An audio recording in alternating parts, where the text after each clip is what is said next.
Hello, everyone, and welcome to this week's episode of Power Spike. It's dGon, Dom, and Monte to break down all the lighter action from a Lunar New Year's celebrating week of LOL Esports. Just punched my microphone. How's it going, guys? How was your week easier here, Dom? It was pretty good. I mean, I still did LEC and LCS, but yeah, no LPL was. I mean, it's all right. It's like it's an easier week, but then it's also just the best region is not on, so kind of sucks in that regard. Like, because I have to just watch LEC and pretend that it's okay right now, which it's not. So we'll get to that in a bit. Monte, how about you? Did you get some sleep? Have more time to spend with the new one?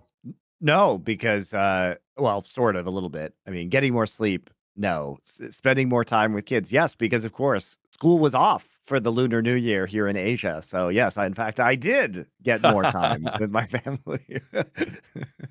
It's time for sleep, and instead the kid just breaks on in to the baby. It's okay. It's okay. It was a good time. Lunar New Year's over now. Back in school, everything's open again. So yeah, it's been fun. It's been fun, but no, the sleeping hasn't really changed. Our first thing that we're gonna dive into is something that's a little evil and villainous. But before we get to that, you know who's evil and villainous? Our viewers. Because last week I asked some pretty good call to actions in terms of, hey, do you think KC should have, what do you think they should have done in the coaching position? What do you think about Cloud9 and blah, blah, blah? And all anyone ever said was, we want carrot dGon. So that is why I'm wearing an orange shirt today. So orange shirt, green hair. You're like strawberry dGon, right? This is orange. This is the orangest thing that I have. That does not look orange to me. Well, I was gonna say you look like strawberry dGon. He's a Broncos fan, doesn't own any orange. Okay, dGon. I had to pack it away, Monty. I'm in the middle of packing. So I had to move it. Hang on, let me see. All right. Anyways, but while I try to fix my camera to get this correct, we just wanted to call a quick shout out to what did we call them on Face Check, Dom? The little scholars or the good scholars, evil geniuses, with their new rebrand. In case you didn't see it, established in 1999. Welcome to our villain era. For their Valorant team, they put this shit out and they keep leaning into being villains. And I get it if it's a brand thing. It's not okay when your organization is just a dumpster fire and has done some really fucked up shit. I think that's perfect. That's perfect branding. They're going to be the most they're gonna just. I hope that they go full evil. Like they stop paying players, they abuse people in the workplace, like they commit tax fraud. Like I just hope they go the full fucking villain era. If they're gonna brand themselves like that, they need to at least embrace it. I mean, they may have done some of these things already, like the number of scandals that has been pouring forth from evil geniuses. I mean, you know what's funny, though, is that they actually tried to get rid of their Valorant partnership and Riot wouldn't let them because FlyQuest wanted to come in and actually take over the Valorant partnership position. But Riot doesn't allow the sale of those partnership slots, which makes sense. Like they don't want... it's not the same thing as a franchise fee that you paid for. It is a slot that you earn or that you are given, and then Riot gives you revenue. So they didn't want that to be up for sale, which I understand. But at the same time, there was a chance to kind of get rid of EG here. I think they were hoping that EG would just kind of quietly leave and they would have a promotion slot. And no, EG is now just sitting on top of the VCT Americas like a leech, sucking the blood out of it while being completely useless to the league, cutting down to the bare minimum, holding their Valorant roster contract jail for a while. And what I think is so funny about this villain era arc is we already had the EG villain era historically. Remember when they had Huck and Idra? We had that. That's what made the team fun. That was the fun villain era. This is the shocking abusive players villain era. And I don't know who thought this was a good idea to like lean into this at this point in time, or how it's different from their previous branding, which they were doing with the whole Live Evil thing after they got acquired by those Peak 6 shitlords. But it is pathetic, to say the least. And certainly I don't really understand how they think that this is going to bring them fans, because the only thing it does is call attention to all of the bullshit they've inflicted on the scene in the last 2 years. Yeah, it's just very surprising that I don't know. I maybe you don't have to run it by Riot, but now Riot's just gonna be like, what the fuck are you guys doing here? It's not only the Americas, it's the whole Valorant esports ecosystem, because they're the reigning world champions and you can't get rid of them. That reminded me, what happened to GamerDoc? Speaking of evil geniuses. Goodbye. Yeah, goodbye. Laid off with everybody else. Yep. Why is she privated on Twitter? I just went through her Twitter and it's privated. So I think, did you see Thorin's GamerDoc video? Yeah, it was a banger. It was like, so that's why I want to see like what she's up to. You know, like is she still like in the space? She doctoring up some people? No, no. Doctoring up. I think GamerDoc is done doctoring up the people in esports mercifully. Okay. You know. All right. I'm gonna try to, if I ever make it back to a podcast, I mean a broadcast, Dom, I'm gonna throw that one in there. Doctoring up. They're doctoring up some a play here. Yep. No, I mean I want to see who actually gets the credit for all the good decisions that EG makes now, because I mean they can't give the credit to GamerDoc.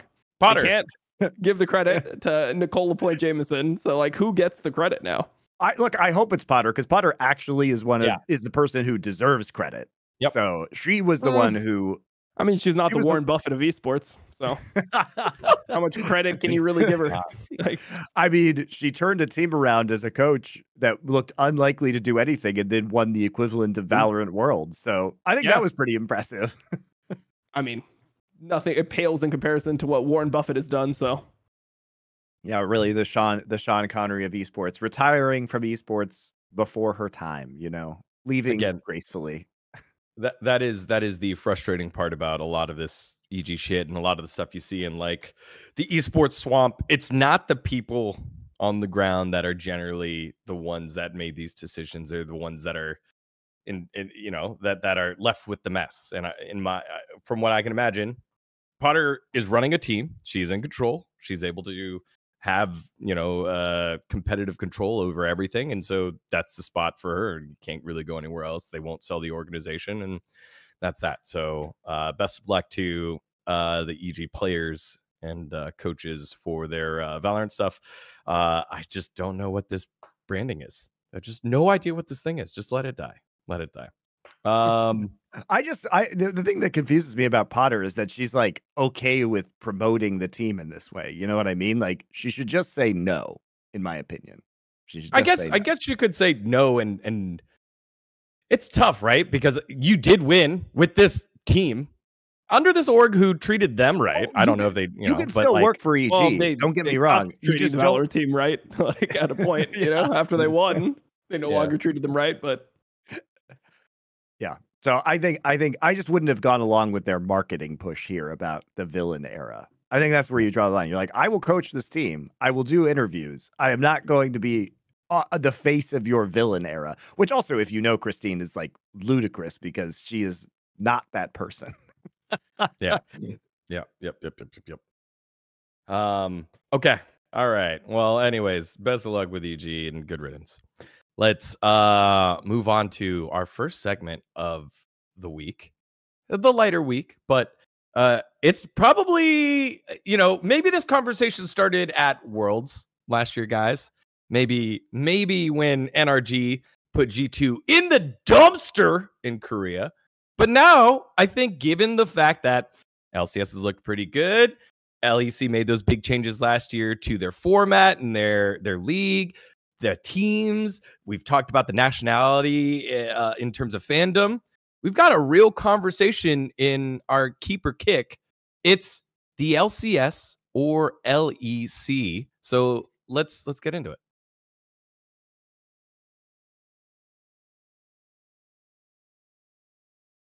All right, guys, that's the question here. Keeper kick, LCS or LEC. We could start with the positive and negatives. And to be fair to both, there has been some great positives and there have been some glaring negatives. And I think, though, that all of us can agree the LCS product has been better this year than it has in many of the years past, whether you want to tackle the I guess lesser teams means there's a little bit more impact there, the quality of gameplay, the closeness of gameplay. There's a lot here to unpack compared to the LEC, who I think over the last several years has been leading the way in terms of the West. Neither one of you. I mean, I'll go. Look, I think this is an interesting question because the bottom of the LEC right now is just unwatchably bad. Like if we're talking about the disappointments that teams like Rogue offer for viewers, and yes, they are making some changes, like obviously Finn coming in. Not sure that's going to do the most in order to help Rogue, but at least they're trying to make some fixes, right? We have had a spectacular failure in Karmine Corp to talk about, and Karmine Corp has been entertaining because of the way in which they've been losing and the conversation that's been surrounding that team combined with the fandom. And on the other side, we have G2, which I think is undoubtedly the best Western team right now and is super strong. So LEC is very top heavy at the moment, but I think if you look at the overall quality of LCS and the entertainment factor of LCS, it's not just the production, dGon. It's just that all of the games have been more entertaining than all of the games in LEC, if that makes sense, right? Like the average game entertainment value is just higher in LCS, partially because they have fewer teams and a higher concentration of talent, but also because bottom teams like Shopify Rebellion, first off, are just entertaining with their style. Yep. And second off, are actually beating the top teams in the league. Like they're blue shelling everybody right now. And sure, part of this is like C9 has really underperformed relative to expectations. There's a world where C9 FlyQuest are just dumpstering everybody in this league, and it's a lot less interesting. But the parity has made it interesting. However, at the top end, I still think you're not seeing the same skill level as the top end of the teams in Europe right now. Who's the top end besides for G2? I mean, they're clearly head and shoulders above everybody else. And that's my problem. I mean, I don't think BDS is like my whole point that I've been making for like weeks now is that BDS is not actually a good team. Like they're good in the context of LEC because no one can carry a lead. No one is able to just like win an early game and actually just like stack Drakes and actually just have the base level setups to be able to leverage their gold advantage. Teams can't do that right now in the LEC, but they're not actually a good team. Like if you put them in an international tournament in this current form versus top teams around the world, even the teams that people are like, ooh, this team's kind of shaky. Like, are you telling me that LNG would not just completely fucking body this team? Like a 6th place team from China? Like literally like KDF, I think would beat this team. Like the problem with this team is they have no game plan when they start the game. They have really good like setups around Drakes. Like they know like, okay, everyone like base a minute before, get your pink wards, drop them here, look for a pick on this guy when he walks in. Like they're really good at that type of stuff. But you just don't get to that point of the game and do that when you don't have a lead, generally speaking. And this series versus G2, they actually were able to get like some leads, but then their macro fell apart completely. I mean, they just were getting completely out macroed by G2. So I think the problem that I have with LEC is like the like 2nd, 3rd, 4th, like Mad Lions, Fnatic, BDS.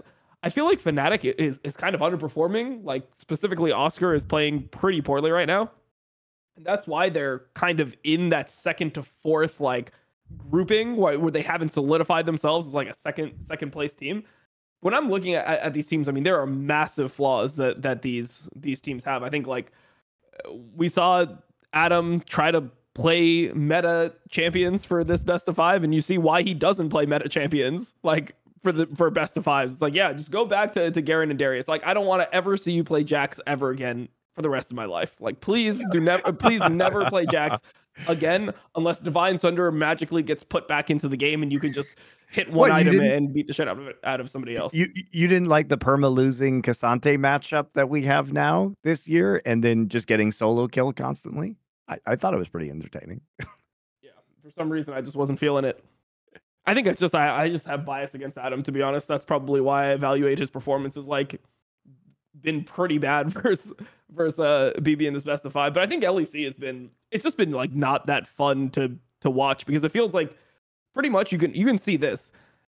Look at every single content creator around the league and how free they were with their opinions previously, and how now people refuse to talk bad about like K-Corp, Mad Lions. People are just afraid of fan bases. You can see it in the content creators. People are so like afraid to say the wrong thing and just get abused by a fucking fan base. And I think it just made the league, like, it's just made the discussions around the league so much less interesting, because it's like, oh, no one's going to talk shit about Mad Lions. No one's going to talk shit about K-Corp. Like, people are just going to just pussyfoot around the big fan bases and try to like. I think make there was sure a lot of criticism about them getting rid of Yamato.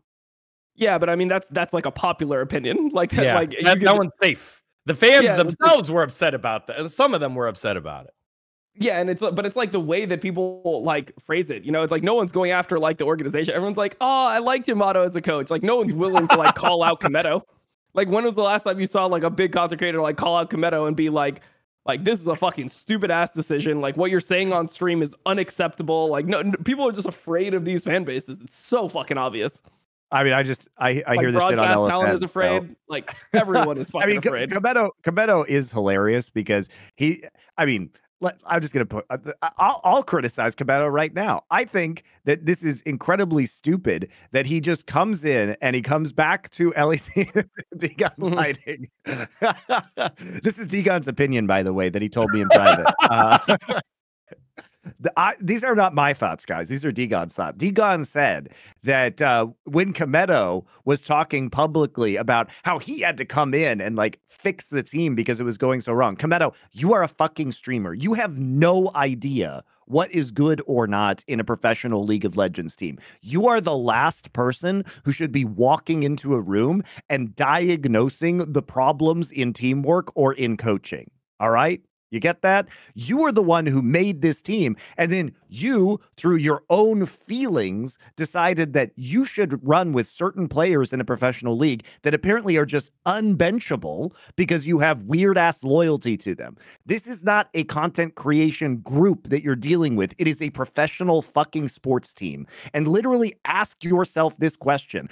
Does PSG feel weird loyalty to players? No, they want to fucking win, and they change out the players that are performing badly. So how about you nut up and do that instead of firing the coach that was actually effective and thinking that you have some deep insider knowledge about how esports team are run? Because you don't. You're at the bottom of the fucking league. Woo! That's what dGon told me. Yeah, that's what dGon said. And he said he hates France. He says he doesn't like French people. He thinks they smell. Like, I don't know why he keeps on saying this type of stuff. So. I can't tell you guys anything anymore. What the fuck?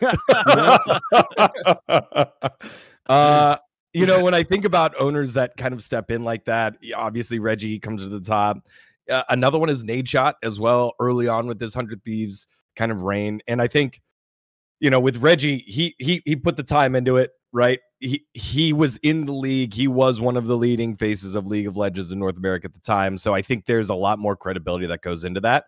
Same thing with Nadeshot, with the multiple championships of building 100 Thieves out of nothing. And then pretty quickly... Are we crediting Nadeshot over Papa Smithy with that? Wait. And I was going to say pretty quickly, then Nadeshot got out of the way. He got out of the way. Yes. And that is like a very important learning lesson, I think, that you have as you not only get older, but have a more senior management role. You're in a management role, but like not even like team management, like organizational management. Your job is to hire and empower and I guess support the right people. That's your job. So I don't disagree with Monte's points. That actually came from me. Yeah. Also, I just have to put this out there, but you know, part of when good coaches evaluate, this happens in sports, when good coaches evaluate teams. The reason why in the NFL you do not see many in-season coach firings is because it makes it very unattractive as a destination for a good coach to go if they know they're not going to get a fair shake at a full season. Like, you really have to fuck up in order for that to occur. And so for them to fire Yamato after 9 games with a roster that wasn't really fully under his control from the get-go, I think is ludicrous that you think I mean, you promote your assistant coach, great, but are you going to get another big coach signing? Like, feels difficult, right? Yeah. Who wants to work in this Luckily, environment? you don't need to get a big coach. You just need to get a French coach. So But even that's the what you're French looking aren't for here. safe. You know, let me just put it this way. In the history of France, French on French violence is very, very popular. You know, look at the revolution, man. That shit was bloody as fuck. They don't care about going after their own historically. Oh God, I was too slow. There was a Les Mis joke there somewhere, but the end. Yeah, to answer your question, dGon, I'm keeping LCS. I just feel like LCS has just been more fun. Like I just enjoy doing LCS more than LEC. Like I've been somebody who has pretty much at every other point besides for right now, I had enjoyed LEC maybe like the most. It was one of my favorite regions to cover, but I feel like the new fandom has just made the experience so fucking cringe to just see the way that people talk. It's like the fans also, because it's a lot of like new like ultras and stuff like that. A lot of the fans are not even like huge League of Legends fans where they have like a ton of game knowledge. It's kind of like, my team won, fuck you, like kill yourself. Like it's like, oh, okay, bro, like I'm just so bored of these discussions that we're having in the community right now. So I think like the ultra nationalism has kind of just made it boring to me, because it feels like the discussions have just become worse and worse. I think the quality of the games, like it's a league, and this has generally been my biggest criticism of LCK, is I generally don't like leagues where there is like a huge difference between the top and the bottom. Obviously, LPL is kind of an exception because there's so many teams. Yeah, there's so many teams that it's like, yeah, the 17th team in the first place, there's going to be a huge disparity. But like the 10th to the first is a lot closer, and you get a lot of close matches. I mean, it feels like a lot of the time when you're watching LEC, you're just like, wow, this team is just inting. Like, and you notice it a lot of times people are not really complimenting the team that's winning. It's like the team that's losing is making such egregious errors that it feels hard to even like give the other team props. Like, man, like Hilly ran it down so fucking hard in that Vitality versus Mad Lion series.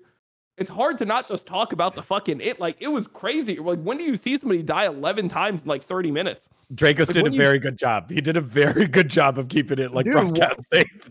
I look, I don't understand, man. I think you have to go after these players more in the broadcast, right? Like, I think that's my problem with LEC. One of my problems with LEC right now is the way that the veterans who are underperforming are being treated by the casters. Like, there has to be more criticism. He's again. Haha, look at him. Look at how funny. It's like he's running it down on purpose, bro. He's trying to lose the game. Like it's so disgusting, the things that he's doing. I think part of the disappointment with the LEC is not just the quality of the games. It's that legends of the scene are performing really badly. Like, if you look at Heretic's game, you know, by the end, guys, it wasn't even just Perks. It was like Jankos, who was really good last year. Like, Wonder had a bad the last two games. Like, he was getting solo killed in the Gnar. The Gnar Malphite matchup as Gnar, he's getting solo killed pre-6. It's like, please make it stop. That was funny though. But I mean, like Wonder and Jankos now seem to have like caught the whatever disease Perks has that is causing this lack of performance. But you know, because it's sad. Like, this is what I'm saying, is it's sad to watch Perks, Jankos, and Wonder, Hylissang, these guys who are among the best players to play in LEC ever. I mean, Jankos is straight up the best player ever at his position. Like, that's not even a question. To be having these kind of performances.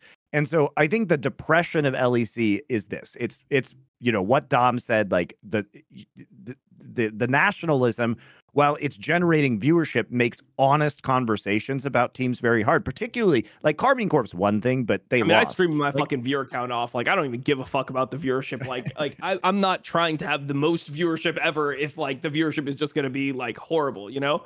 And that's something I guess is different than I guess how most people see it. I think a lot of people just see it as like the numbers are bigger, so it's like a better experience. It's like, fuck, like, I mean, I don't know if I'm in the minority when I say this, but like, I enjoy having a lower amount of viewers. Like, I enjoy talking to my chat when it's like 3 to 4K viewers, as opposed to when it's like 10 to 12 and it's just spam and like fucking emotes and all this bullshit. Like, I just don't enjoy the experience of just you know, like just dealing with like the masses and just being like a fucking like trained monkey and being like, like, oh, like this guy's hinting, what the fuck, man? Like big overreactions, like that shit just triggers the fuck out of me. Like I hate even trying to be that person, which is why I've always done LPL. People are like, why do you wake up at 3 a.m. for LPL? It's the least viewership I get by far, right? Like I normally get, I mean, there's games that I watch with only like 2K viewers compared to like when I do LCS or LEC, where it's like generally like 5K plus. The reason why I like doing LPL is because I feel like that is literally like the best quality streams that I have generally. Those are the ones where like I can communicate with fans and people can ask questions. And I feel like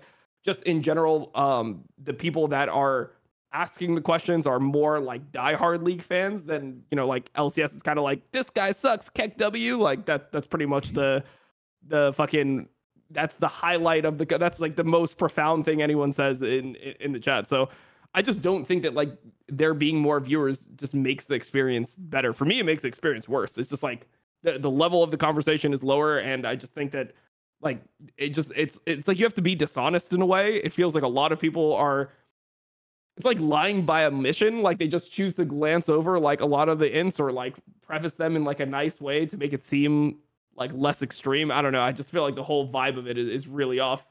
It's just something about it is just weird to me.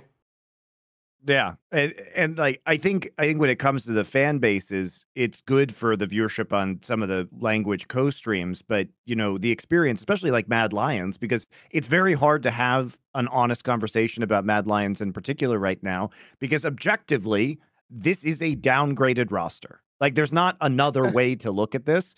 That's so like they the can hardest go. thing. Like you I've tried this for so long, Monte. Just give it up. I know. Like literally just give it up at this point. What do you mean? Exactly The four rookies are finding success with the one veteran. It's the whole Spanish roster plus Friscawi, who's basically Spanish now. You don't like that story, guys? Like, look, I actually have a lot of nice things to say about this iteration of Mad Lions, but at the same time, it always has to be in the light that this roster is worse than the last roster. Like, they're not going to go to MSI, guys. Like, that's not a thing that's going to happen. You know what I mean? The team won a championship last year. They were the only team outside of G2 that won a championship last year. And people were like, oh, but it's like a budget roster. It's from what it seems, from what the players say, what the org says, it doesn't seem like the money was the issue. It seems like Mad Lions was not an expensive roster last year. Mad Lions was not one of the more expensive rosters last year, guys. Like it wasn't. They haven't been an org that's been forking out the most money compared to G2 or Vitality last year, right? XL last year.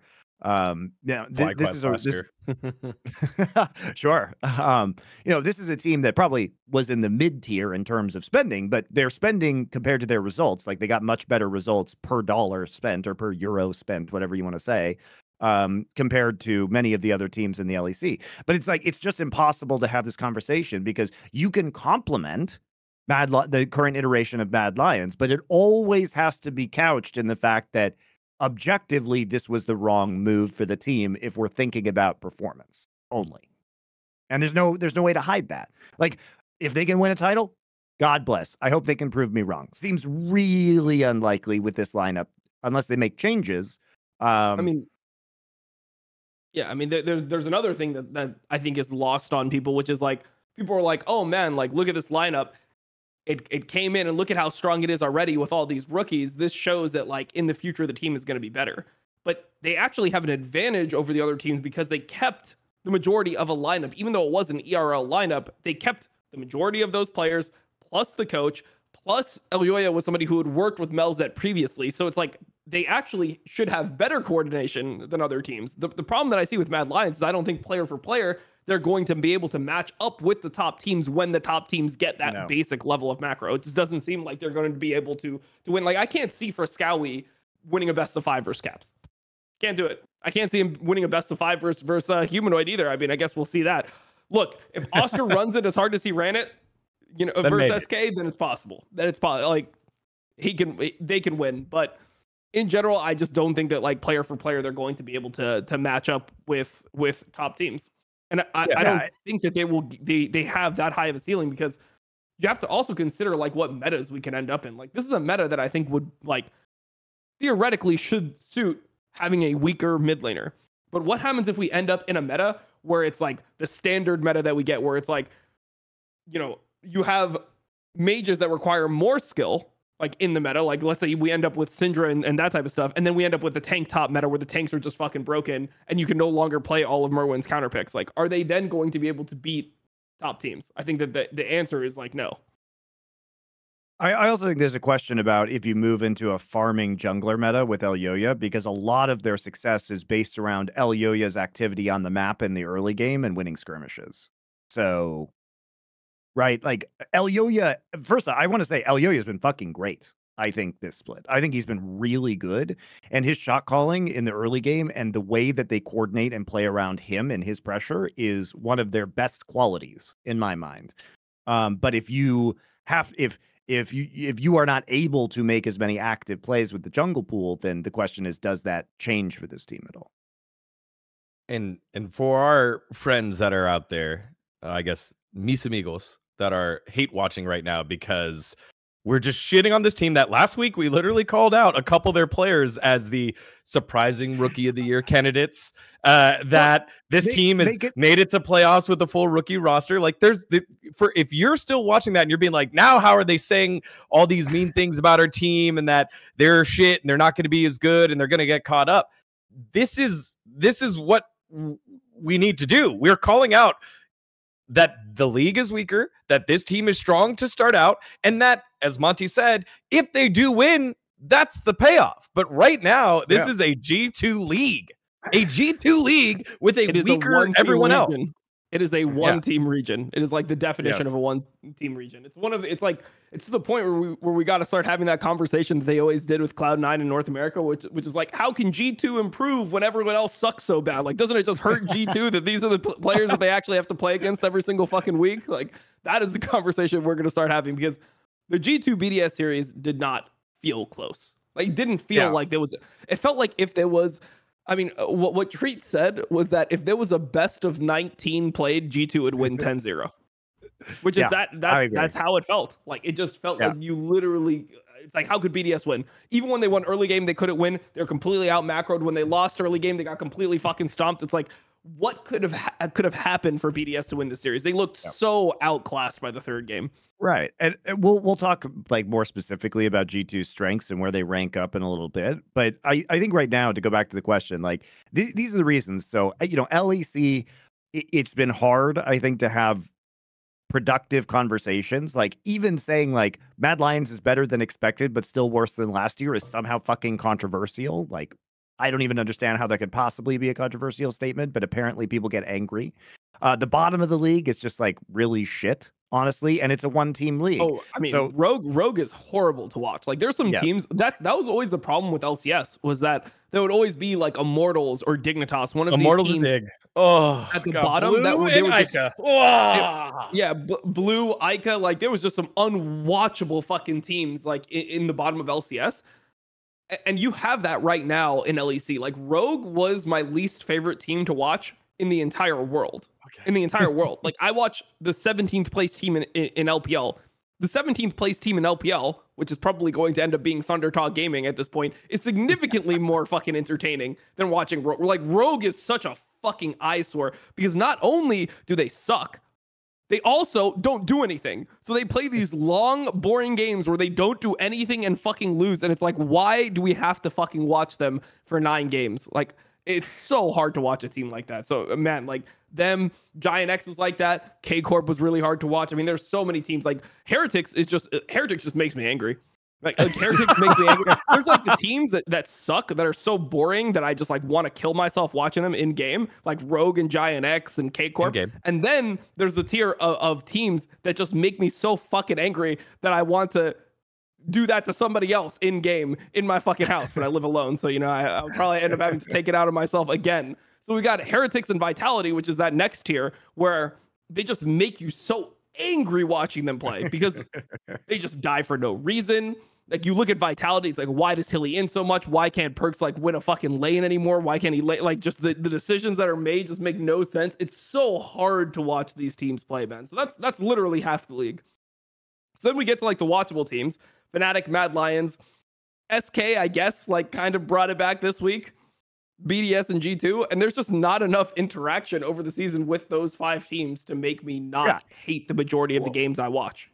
Let's talk about LCS a little bit too, because I think one of the reasons why LCS is more exciting to watch is because there are some, I think, genuinely exciting rookie players. Like Sniper and Masu are players that are mechanically very good and like seem like they have a future, right?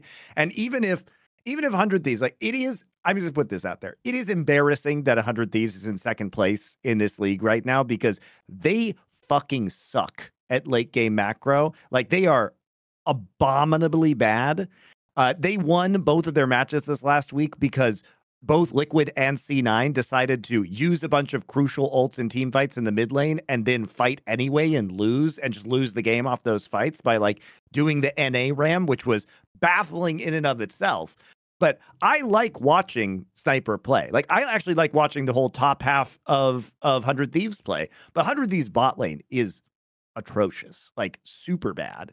And the fact that this team is what they're 6-3 now, like, that's not acceptable for LCS guys. Like I know we're all enjoying the fact that, you know, the bottom of the league is 3-6 and Immortals and Shopify have had some like actually pretty decent games and are fun team to watch. You know, FlyQuest is on top 7-2, but the shakiness of this league, because even though FlyQuest is clearly the best team in this league, their bot lane still makes a lot of like hilarious mistakes. You know, I mean, so I would say it's the same thing. It's the same thing that Thorn was saying about BDS. It's not a good sign when 100 Thieves is in second place. Like they should be like a fourth or a fifth place team in this league. If they're fourth or fifth, I'm completely okay with it. But it's just bad that they're at the top because they have such glaring weaknesses, which was the same problem with BDS. When BDS is at the top and they literally lose every single early game, it's like, guys, we should have some teams in the league that are good enough teams that when they have early leads, they can do the objective setups where you just go to the objective on time, you put down vision, you kill them when they walk in, you make a good decision about like when to start the objective. Like these should be things that your team can do. And if you look at even like bottom tier LPL and LCK teams, most of them know how to set up from ahead. The problem is that they just don't get in those positions. I mean, the other thing is 100 Thieves just has no idea what their win conditions are. Like they literally will fight heralds that they don't need to fight just for funsies, and then they lose the fight and then find themselves in massive deficits. Like, just guys, you don't have to take every fucking team fight. Just walk away sometimes. Just fucking leave. Like, you do not have a player advantage. Like, why are you fighting on the top side of the map right now? Don't worry. Here we go, 100 Thieves and North American fans. It's my turn. Guys, think about how many 1v1s River has allowed Sniper to take and win. That's so fucking tight. And I think that the Sniper factor of tilting the other team has to be somehow calculated. Because the only 1v1 he lost was against Whippo. He's 1v1 every other top laner and won. That's why people like 100 Thieves. But again, it's hard to have honest conversations because there is a lot to like about the Sniper River Quid core, right? Yep. But you just have to what I would recommend is next time you guys watch a game, take your hand, turn it like this and place it over the mini map so you can only see from mid lane up. And then you'll have a great time watching 100 Thieves games because as long as we're not dealing with fucking Isla the Eyesore in the bot lane, like it's fine. As long as you're not looking at them being in other places on the map, right outside of the mid lane, like we're fine. So it is disappointing to see the fashion in which 100 Thieves goes 2-0 because you just have zero. Like this team would get absolutely mega stomped at the international level. And I didn't want to have a conversation, guys, this year about LCS where we're like, wow, Cloud9 sure is underperforming because the ceiling of Cloud9 is a competitive international team. Like the players on this roster should be able to at least hold their own versus some of the lower tier Asian teams that they might see at Worlds. And so that's what the disappointment for me is it's like if FlyQuest plays internationally and Masu and Busio do the Masu and Busio whoopsies in the bot lane, like they just lose the game. They just lose the game.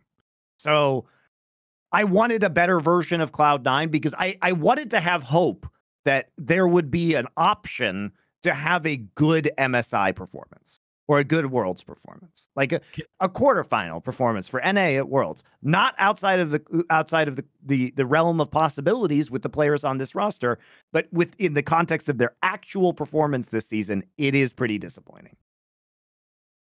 Yeah, I mean, we're worried about Busio and Masu messing up in the bot lane. I mean, we have international experience, Huhi and FBI fucking up multiple bot lane dives that have led to, one of those was the 100 Thieves win. The other one was the Immortals win, I think. So it is rusty for everyone. It is disappointing to see, but can I interest you in a summer split? Maybe they'll figure it out by summer split. I'm hoping, hoping, as long as they're blue shelling each other, it is entertaining. All right, here's the hope. I will give some hopium for LCS. Here's my hope now.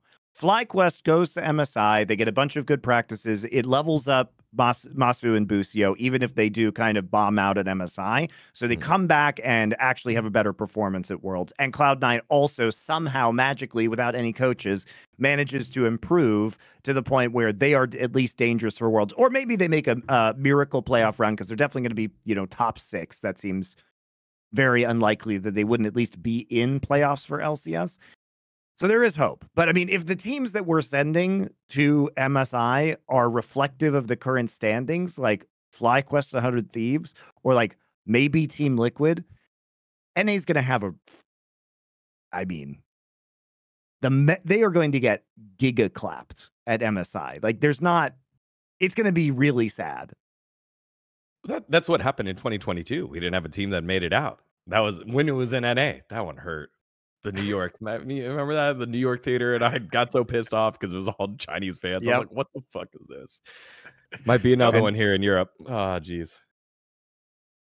At least Dom, we have G2. Dom, weighing a little bit on, I think that, I guess, I was going to say mediocrity, but I guess middle of the pack here for the LCS, and why this seems more palatable than what we're seeing in the middle of pack watchability, I guess, stat down of the LEC. I mean, it's also just that the bottom teams are actually doing things. Like the old bottom teams in LCS would literally just do nothing and lose. So it would just be like, oh, it's like, and the thing that would make it so tough to watch is like the teams that were good in LCS wouldn't even close the game quickly. So you would have these like 35-minute games that are just so boring. And it's like, man, like when is Immortals going to lose this game? When you look at like the bottom teams in LCS, they actually can mechanically outplay their opponents. And teams like Shopify Rebellion, they don't really go out like bitches. They don't go out not doing anything. I love fight. Shopify, dude. I fucking love Shopify. Yeah, I mean, they go out fighting, and they actually give themselves a chance to win. I mean, Immortals, you see outplays from their players. Like Castle is actually 1v1 outplaying. Like you're getting a Korean versus Korean like 1v1 where they're actually outplaying each other and mind gaming each other in the bot lane. That's what I want out of LCS, and I think the biggest thing about LCS is that the average mechanical level of the league is so much better than it was before. Because of the players that have been brought up, and then also like these players that have been imported are just outperforming previous imports that we had. I mean, we used to have like last year we had to watch Harry the entire fucking year, pretty much, until APA came in at the end. We had to watch Harry the entire year, man. Like we've had Ryoma in the league. Like, please, man, I don't want to watch Ryoma anymore. Like we had King play for like a brief period of time. I mean, it was just there was so many just mediocre players. I mean, we had Blue for a year. Sitting on the bench. I mean, we had a full year of like Blue. We had a full year of Ica. It's just it was just so tough to watch. And like a player like Dove is significantly better than both those mid laners that I just mentioned. So that's my big thing is I just feel like the average level of players in the LCS is just much higher than it was before.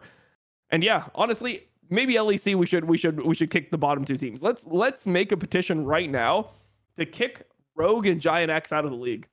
Ain't no one want to watch fucking Giant X and Rogue games. No one wants to watch that shit. Kick them both out. Make it an 8-team league. It'll be better. Well, free Larson. Put him on one of the other teams. Like, cool. Now you got a little squad. I think Larson to Mad Lions. There you go. Yeah. To your point there, Dom, it is not about time, but just nice that we can finally give a shout out to scouting, getting it right in North America, and like even with Shopify, B-Boy just got lucky. But you know, I'm calling it out. Really good. I guess you're right. A track record of like 3 or 4 years of these kind of you named a lot of them imports that came in and didn't do well. But now like B-Boy coming in, everyone's like Turtle played pretty good. Like maybe he should have stayed. And now B-Boy's like, okay, hold my beer. And now B-Boy's performing. That's pretty good. Like give him that quid showing up, player of the week this week. And he's looking more and more confident. It is kind of coming through here. Was it the success of scouting, dGon, or was it the fact that players who are washed couldn't get the bag anymore in NA? And so the GMs aren't just getting washed players and handing them like $500,000 to $1 million contracts. So they actually did have to do scouting on players that were up and coming and who are willing to play for $75K a year. Which one is it? A mixture of both. A mixture of both. I don't. As soon as you started this argument, I was like, I don't want to hear the second half of this, Monte, with good scouting. Give props to the this year's GM. Was this the first time they actually had to scout, as opposed to just being like, "Hey, this washed European. It's time to offer him $750,000 a year." Well, okay. Well, go back to 100 Thieves. Joseph Jang taking control after Papa Smithy has moved on, right? Papa Smithy now at FlyQuest. You could see the way that roster was constructed compared to the way that he signed Isla, so he's out with me, but sure, whatever. Yeah, he stuck with Quid. He could have replaced the whole roster. He stuck with Quid. Immortals, Tonington took over last year. Players, he had like Doublelifted Bjergsen in both of their final like splits of their careers. I think and even for Papa Smithy with last year's roster, I think the first year that you have it is always a little bit harder than the second year, right? So the first year you have it, I'm more willing to forgive than the second year, where you really get to see the methodology on how you want to mold these rosters. So Immortals molded around tactical with Tonington, who took over last year. Then this year, 100 Thieves. Let's see what else. Dignitas with Tomo. Like Frank has been okay. He's been good.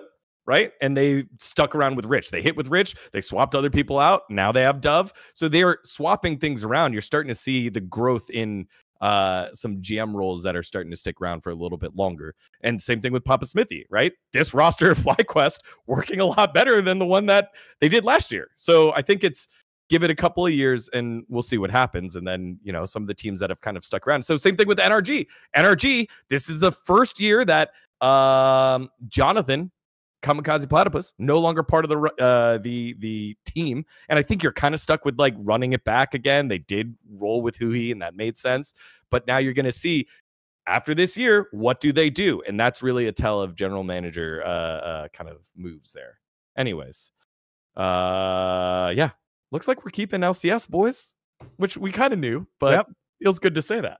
Feels good to say that for once after years of being like, okay, this is just the copium take. Sure, whatever. Pass me my inhaler. That's fine.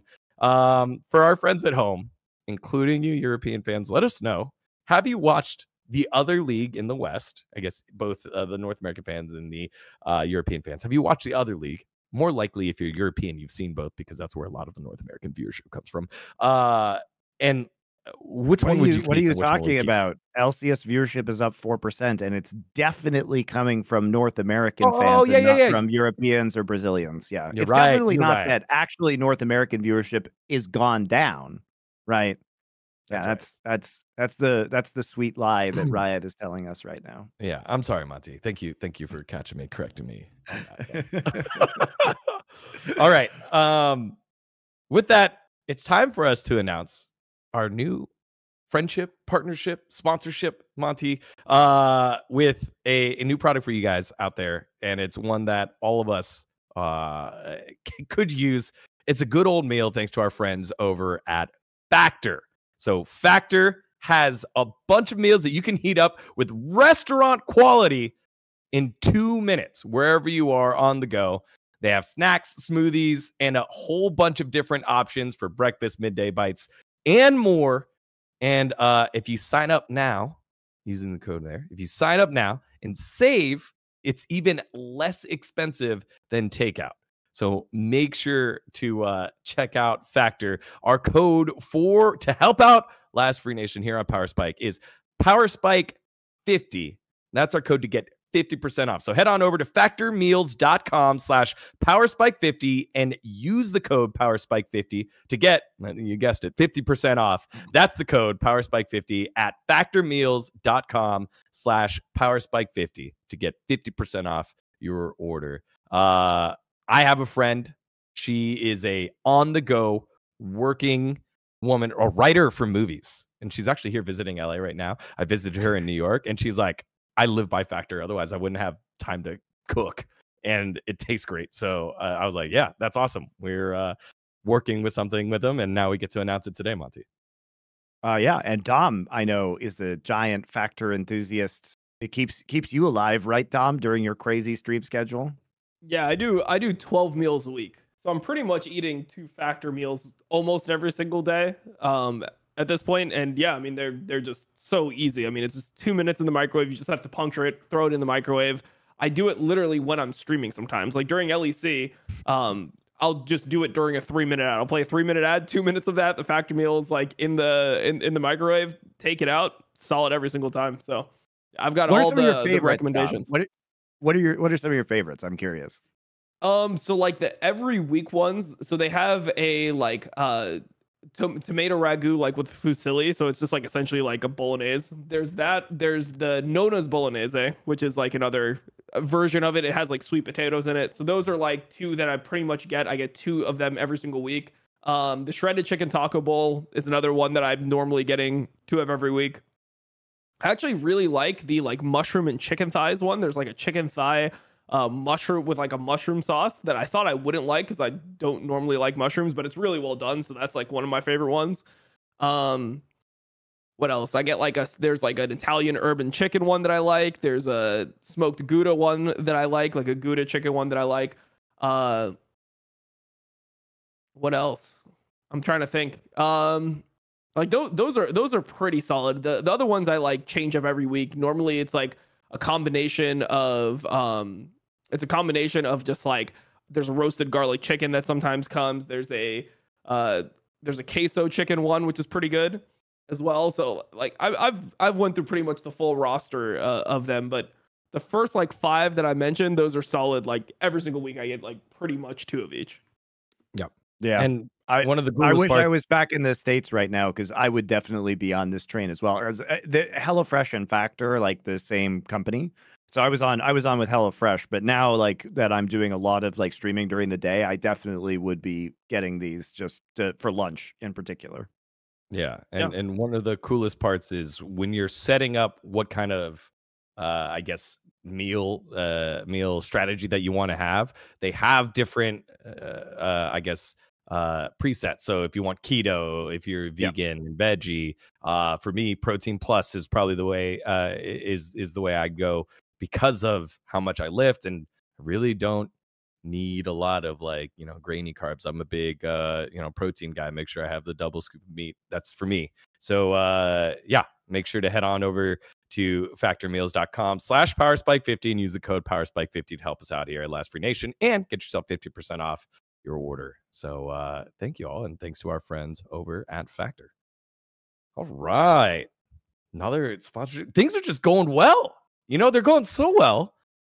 Monte, maybe it's time for some predictions. Maybe we'll be able to see the future with our next one. It's one that you guys have asked for a little while.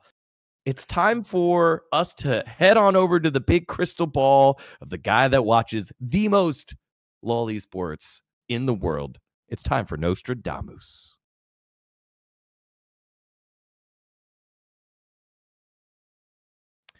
All right, Dom, what do you got for us this week in terms of our predictive powers?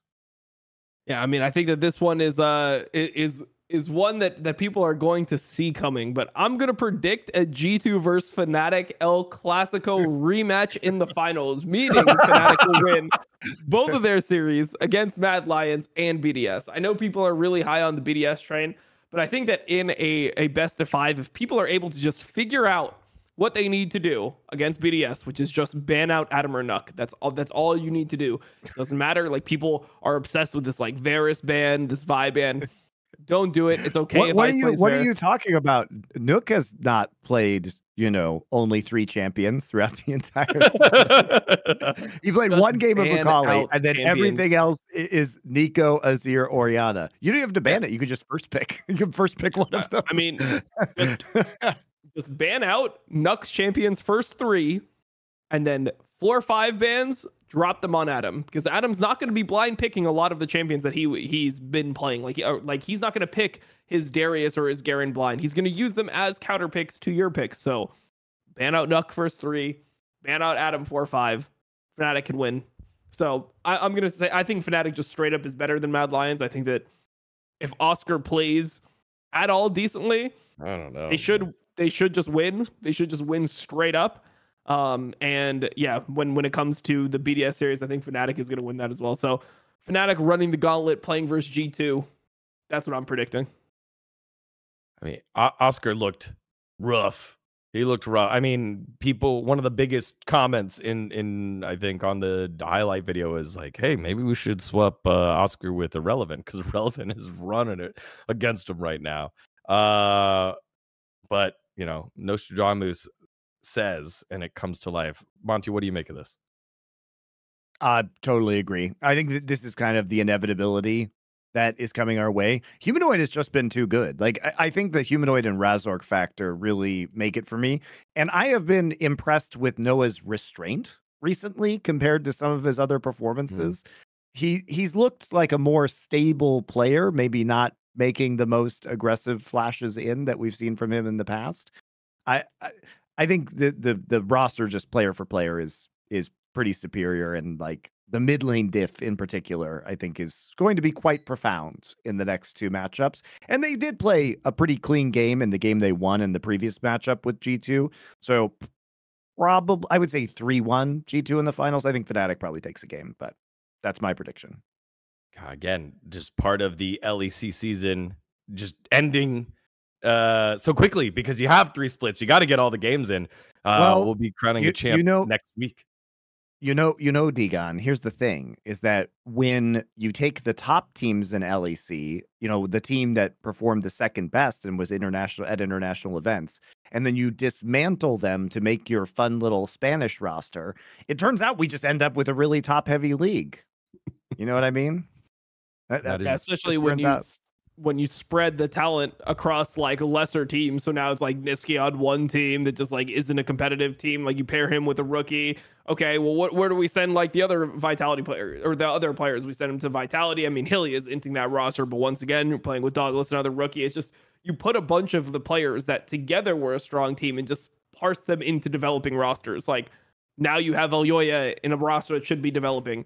You have this Vitality team, which a lot of players came from different places, so it's going to take a while for them to gel. But then also you have a rookie jungler. Same thing with SK. You took people from, Niski joins. They have Isma, who could be a good jungler in the future. Right now, he has like a lot of rookie mistakes. It's just the talent is spread too thin in LEC. And the other problem with LEC for years has been that a lot of the players that are actually good in the region just don't get to compete. Like we've just had year after year of think about the quality of players that have been sitting out at the beginning of years. Like we have Trimby sitting out right now. We have Albadog. We have Albadage sitting out. We have Crowny, who was a top 80 carry during a period last split or last year. You have Limit, who was on a team that was in finals in summer. Like you have so many players, and then you combine that with think about previous years. Mickey X wasn't on a team at the start of 2022. Like how fucking crazy is that? Mickey X is not on a team when he's the best support in Europe. You had Wonder sit out the majority of a year.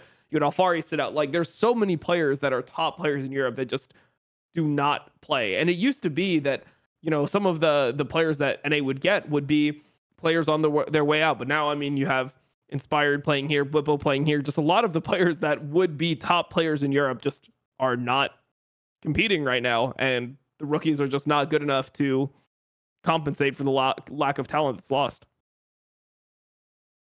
I agree. Chad had to bring up something though, Monte, for you. You're pretty high on Humanoid. How's the Humanoid Razork angry couple love duo going? Because it seems like all is forgiven. Couples therapy worked. I don't know if I think they have the best synergy right now, but Humanoid's individual level has gotten up, and like I don't really understand the lack of quirky within Western regions, and Humanoid's one of the only players that is willing to pull it out when it is so incredibly dominant, like especially in LCK. Unless Zek is playing it, obviously, but the priority on the pick is enormous. And it's fun to see Humanoid kind of going for this pick because he's quite good at it, and I think it adds a pretty powerful arrow in the quiver of Fnatic. But look, if we're being honest, like I think a lot of Humanoid's career over the past 2 years was a lack of motivation at the professional level because he did step up at times in playoffs or at international competition, but we haven't seen this consistent level of performance from Humanoid in a regular split in quite a long time. So that's been good to see. All right. Well, there you have it. Again, our nostraDOMus for the week. Fnatic makes the gauntlet run to losing to G2 there at the end.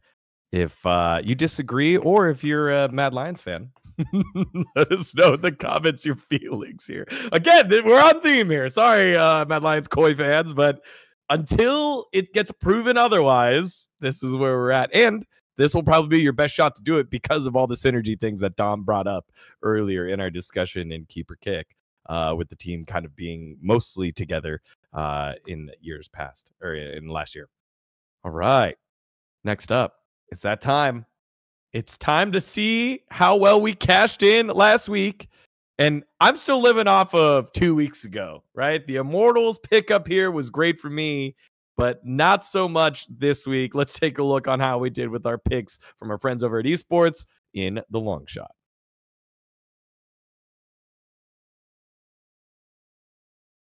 All right. Let's head on over to esportsbet.io. We could take a look at what we're going to do this week. But first, we got to go back last week, Monte. Yeah, I mean, we got 2 out of 3. You guys hit on 2 out of 3 in our first week. 0 for 3. I mean, that's just how it's going to go with the long shot guys a lot of the time because we're going for really big parlays or estimates. So unfortunately, a bunch of us picked the fact that we would have liked to have seen, NRG upsetting Cloud9. Of course, that didn't happen. So it sunk us pretty badly overall. But there's time. There's time to redeem ourselves with some LCK and LEC predictions. Yeah. Well, let's take a look at some of what we could do for this week. Man, the Cloud9, I really thought, and then Cloud9 lose afterwards 100 Thieves, but all right, I've got an interesting LCK one this week. That does put you up above. It's almost at 4.5. And I'm gonna do this. Okay.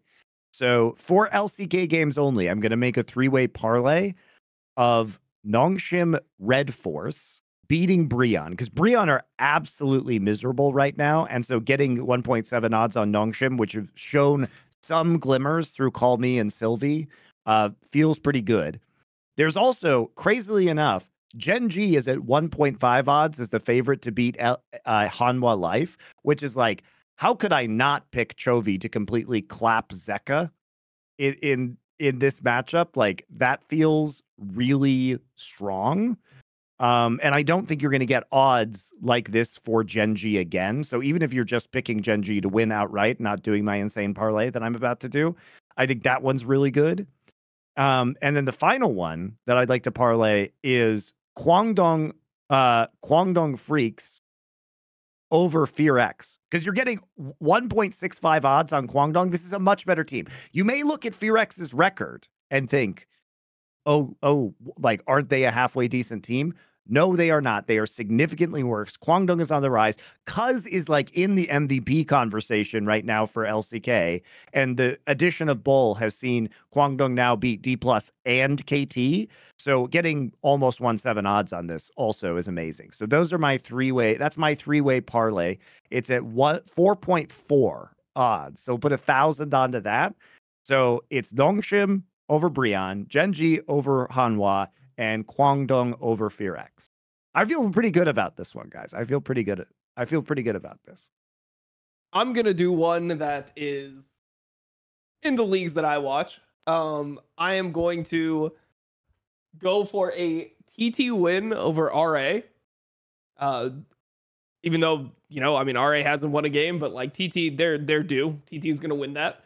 I'm going to go AL win versus OMG, which is pretty sketchy, but it will happen. And then WE over EDG. I'm just going to parlay all of those together. All right, repeat. AL over OMG. All right. TT over RA. All right. Wow, really? All right. I mean, RA is. I like the haven't won a Thundersock game. belief. That's fair. That's fair. And WE over EDG.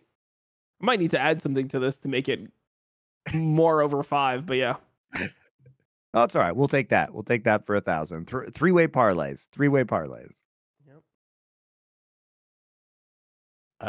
These odds are just kind of nuts. I mean, they're not wrong. There's no world where one of these bottom teams upends any of these two. Like, are the bros is very top heavy? I think that's the issue with LCK is it's so top heavy that like there's not even a way you can rationalize some of these dGon. Like you look at some of the odds and you're like, wow, FearX is 13-1 against T1, but there literally is no way they win that game. Like even as a flyer, it's kind of insane. Breon at 14-1 over HLE. Do you believe that Zeka is that bad, dGon? I was looking at Nongshim over KT. What are the odds on Nongshim over KT? We actually did take that on Competitive Edge. Nongshim is 4.3 over KT at 1.2. We actually did take a flyer on that one. That's the one that it's worth taking a flyer on, in my opinion. I would consider that. Add that to my parlay. Make it like 75-1 odds for my parlay hitting. Fuck it. Is that what it ends up being? Right. No, I don't know. It probably won't be that crazy. All right, yeah. Give me Nongshim. I don't know, man. Nongshim just frustrates me. That's the angering team there because they could be good. Sylvie's had some good games. Sylvie and Call Me have had some good games. Like I don't think.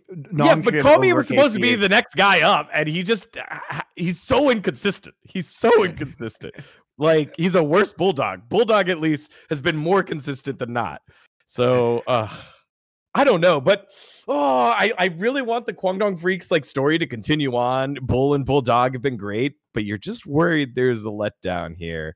And there's a DRX getting 3-1 odds here in that first series against them. And I'm just looking at it. DRX's rookies are not going to beat Guangdong. Yeah, I feel poorly equipped for this. Just parlay what was it? Fnatic over Mad Lions, because that's what we've said is going to happen. It would be really troll if we do this whole show shitting on Mad Lions and then I pick Mad Lions to win. I mean, the thing is, even if Mad Lions wins, it just means that Fnatic are shit. Like that's the whole problem that I have with LEC. It doesn't show like Mad Lions beating Vitality. I mean, literally go look at the end of how Vitality lost. When was the last time you saw that in a competitive game? They literally just 4-man pushed bot, and then Mad Lions just didn't base and the game ended. When have you ever seen that in competitive play? Like a team just that's their tournament lives. Their split lives are on the line. They didn't even base to defend their Nexus. It wasn't like they were in some like hyper competitive base race or something like that. They were just like, yeah, whatever. I CBA basing. Fuck it. We're just not going to base. They just let the enemy team fucking end the game in front of them. It was such a weird fucking game. Okay, I'm just going to do... Now I know how I feel. Let's just do a very long, safe parlay. I don't even know what we're going to end up at, right? Let's do it. All right, so we're going to do it's not Mad Lions. Fnatic over Mad Lions, right? Yep. And then let's do Guangdong Freaks over DRX. Let's do Genji over KT. Yes. Genji over HLE. Yes. Yeah. Let's do Genji over HLE. Okay. I'm writing it all down for us. And then let's finish off with the second Guangdong Freaks over FearX. What does that get? That probably gets us to like I will do this real quick for you. I will do this real quick for you. And while I'm doing this, guys, we do actually have a promotion for you as well.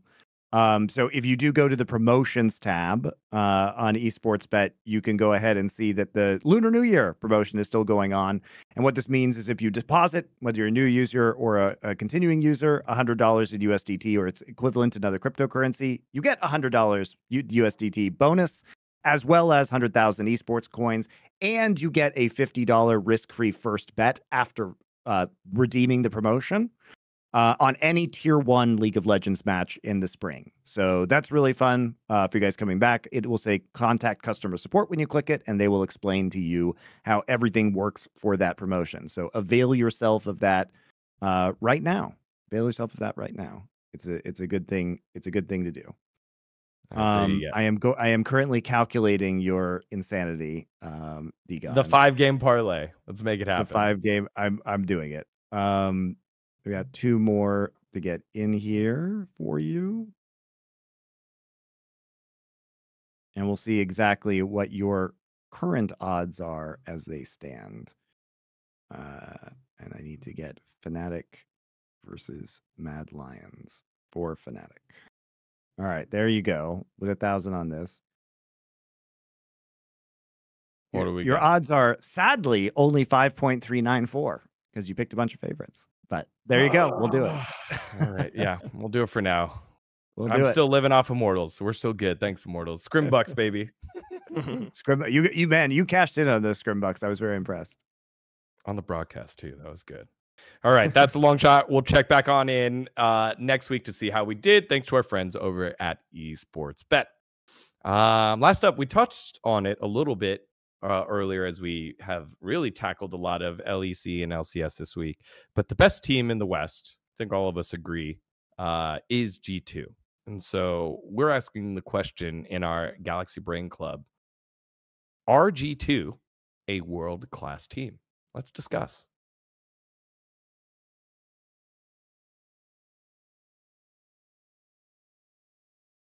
They've been the top of the heap since they got their butt smacked by NRG. But since then, it's been pretty solid. Again, the irrelevant calls have been loud by, I guess, fans that are just not appreciating what Broken Blade has done for this squad. But I ask you guys, are they a world-class team? And if not, if they are, why? If not, what do they need to do to get there? I think you have to ask the question is like, who are the world-class teams right now? Because once you get kind of beyond the top 2 in LCK and LPL currently, it becomes pretty muddy. Like the kind of, there's like the S tier teams in both LPL and LCK, and like these are the BLG tops, Gen Gs, T1s at the moment. And then there's a pretty, I would say, large gulf between those teams and the next rank of competitors. So to me, the question is like, you think G2 would beat JDG in a best of 5? No, I was going to say JDG tomorrow. No, but I think like when we get to the 3rd or 4th teams within LCK, there start to be potential arguments. So probably this team is not top 8 in the world, but are they top 10 or top 12? Like that's where I think you can start to maybe have the conversation. It's also the level of competition that they're facing, but I think that G2's strengths are very good right now. I mean, you look at the way that they picked apart BDS's style in the draft, like foiling the pick compositions that BDS really like to go after. They had answers, with the depth of the champion pools of the players in the drafts. People will like kind of point to Broken Blade and say, well, on the international stage, isn't he kind of a liability? I would argue that that's what we said before MSI last year. And then at MSI, he turned out to be one of their best performers, right? He definitely was underperforming in the first half of 2023, but come international, like come MSI, he stepped up in a big way. So I would say we have seen decent international performances from him in the past, even when we haven't had the greatest level of confidence in him from his domestic performance. And factually, I mean, this team still has world-class players on it. Like Caps has been doing well ever since he was struggling at the start of the split. He's ramped it up over time. Mickey X is still a great player. The champion pool is certainly in Hansama's wheelhouse right now. And Yike has developed really well as a jungler. So for me, like I think there is an argument that they could like, I mean, we made this argument last year too, but like, is this a world quarterfinals team? Probably, probably. This is the West's best chance at a world's team to make it to the quarterfinals. They just happened to run into the wrong. What does that mean though with the world's team. format? Like what does that mean with the world's format? Because like world's quarterfinals is like, yeah, I mean, generally you're just going to get a Western team in quarterfinals based off how the draw will work. I mean, yeah, this is, I mean, by that argument too, we could say, is this possibly a world semifinal team with the right draw? That's not impossible. I mean, Swiss sucks. So yeah, I mean, it can produce weird results. And to that point, if we're talking semifinals, NRG got the best draw that they like when the draw happened. That was like, okay, cool. NRG got like not T1. Great, right? That was like the whole thing. And they got blasted. So I do think that maybe a world semifinal team is a good conversation too. I mean, yeah, I don't think any team in the West is making a world semis. And even if they do make a world semis, it won't be like it'll be a fraudulent one for sure. Yeah, that's what I care about. Like people will be like, oh, like this team. It's like when Mad Lions gets top 4. It's like Mad Lions did it. They got top 4. It's like, yeah, in the weakest split of LEC in fucking history, they got top 4. When it looks like you are literally going to have to put down half the old players in LEC. Like it's like, all right, it's time to retire like all the fucking like half the league. Like nice.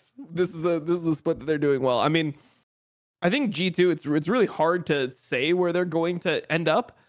I think the thing that makes me a little bit worried about them is they're way more inconsistent early game than they used to be.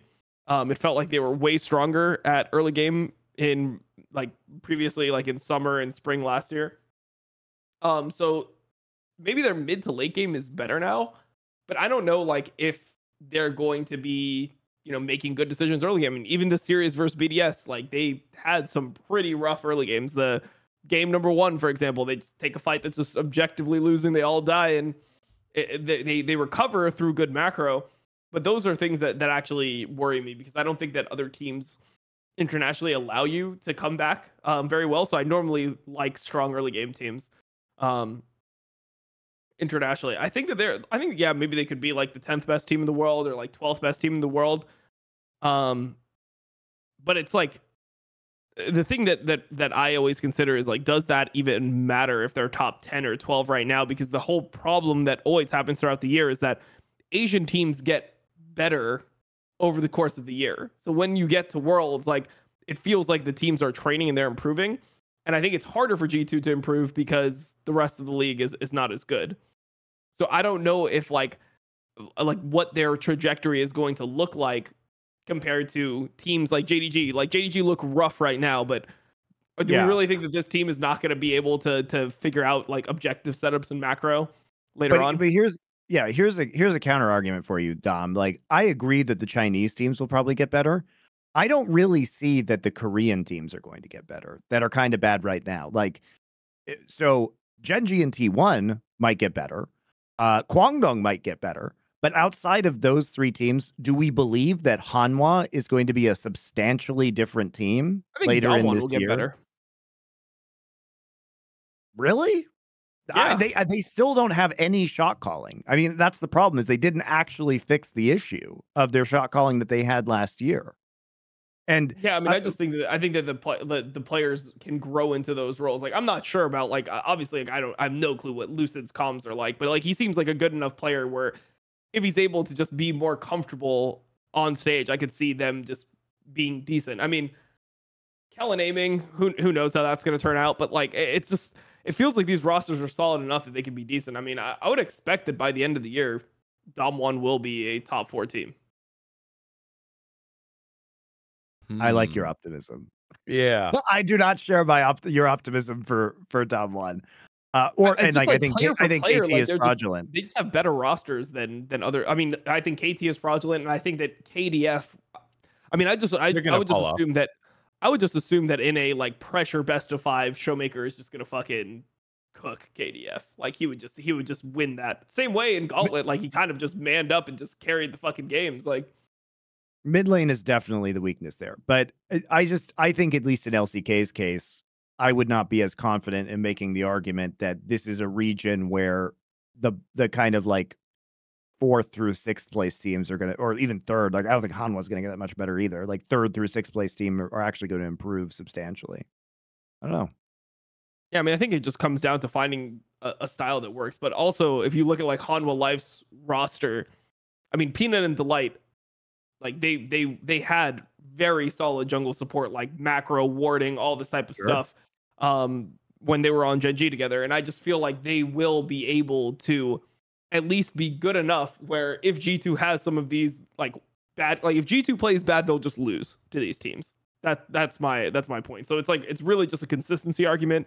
And how does G2 like end up playing on the day, and do they have a good read of the meta? Because one of the advantages that G2 has is they're one of the most like brave teams, I guess, in terms of drafting things that they think are OP. They're very confident in their own analysis of the game. So if it's a patch where new things come out and people are questioning, is this really that strong? It feels like G2, they just play the game and like through scrims are like, no, this is actually what we think is like the most broken champions on the patch, and they'll be able to ride that. So I feel like if the meta is good, or if they have like a specific read and other people are just incorrect in their analysis of a patch, G2 could be better than them, but it just feels like very random. It feels very hard to predict because you don't know what the game's going to look like and you don't know how much variance there is in the game. I think that in general, the bigger the patch, the better it'll be for G2. That's kind of how I view them. To kind of get the surprise factor in, and we know how slow some teams can be towards adapting. Yeah, I mean, I just think that they're the most willing to accept the game for what it is, where I think a lot of teams they struggle with that. I mean, we've seen it pretty much like every single time that Uters became meta. How long did it take for people to actually realize that it's OP? Like, people just view it as like, there's no way Udyr is good. I mean, look at it. It's just fucking, it just walks around in auto attacks. How could that champion be good? Like, this is how people's mindset works. You know, if there's a champion that's changed and it's actually like Lissandra support is something that Mickey X was very willing to play. ADTF is broken right now. It is just objectively fucking broken. This shit is going to see nerfs. They just made ADTF broken for no reason. BB's willing to play it. Like, they're willing to play all these types of picks in different lanes. And I think that they're very open to the game being broken and abusing a broken game.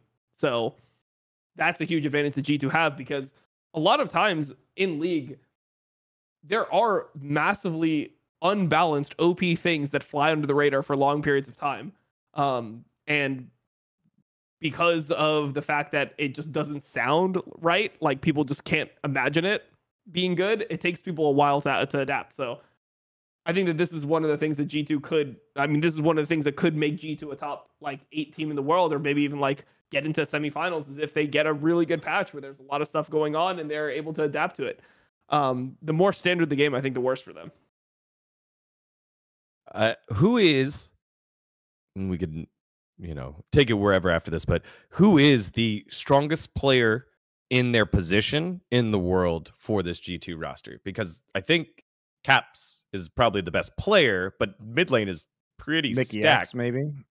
Is it Mickey? It's either Caps or Mickey X. I mean, I think Mickey X was very deservedly, you know, the MVP of LEC last year. So I would be tempted, relative to others at their position, I would be tempted to say Mickey X, actually. Yeah. Well, why don't we try that down, up and down? Is it, I guess, Yike the least, and then Mickey the most, and then what do you got in like I 2, would 3, say 4? I think Hans Sama would probably be the weakest worldwide. Like, Yeah, like because there's a Hans lot Sama of good AD carries right now. Yeah, there's a lot of good AD carries, and then also think about like Hans off Kalista Draven and compare that to other AD carries around the world.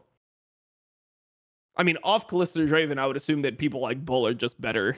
Like, they just look better mechanically than Hans. Like, Hans Varus was pretty sketchy for the most part. So it's either that or top lane. I mean, top lane, it's very hard to be better than the top tier. But then again, there's not that many really, really insane top laners in the world. Like, most regions have like 2 to 3 good top laners, and then there's a pretty big gap between them and everyone else.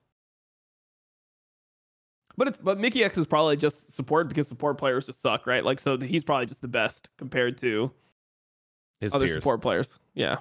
Yeah. Support players just in general are like the weakest players on the team.